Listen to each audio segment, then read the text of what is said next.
خليك معايا لحظة وتخيل إنك واقف قدام تمثال، مش ملك ولا محارب ولا إله، لكن تمثال ماسك شعلة وبيرفعها للسما، كأنه بيقول النور لسه موجود.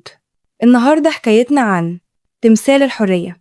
مرحبا بكل متابعين قناة ترند بوكس.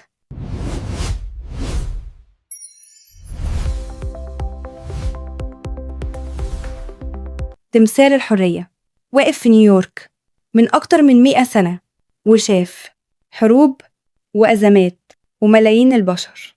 مش مجرد تمثال، ده رمز اتعمل علشان يقول الحرية حق.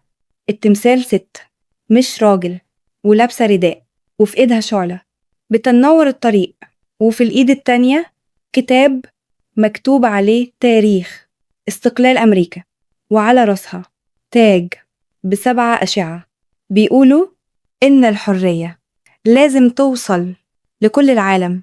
الناس فاكرة إن تمثال الحرية أمريكي، بس الحقيقة إنه هدية من فرنسا علشان ترمز للصداقة والحرية.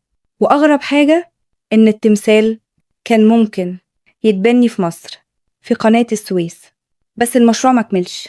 وده يخلينا نفهم إن الرموز بتلف العالم، بس المعنى هو اللي بيفضل. وفي الآخر تمثال الحرية مش نحاس ولا حديد، ده فكرة، والفكرة لما تعيش ما بتموتش.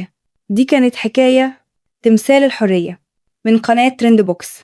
ولو حابب تكمل الرحلة مع حكايات أشهر رموز العالم، ما تنساش لايك واشتراك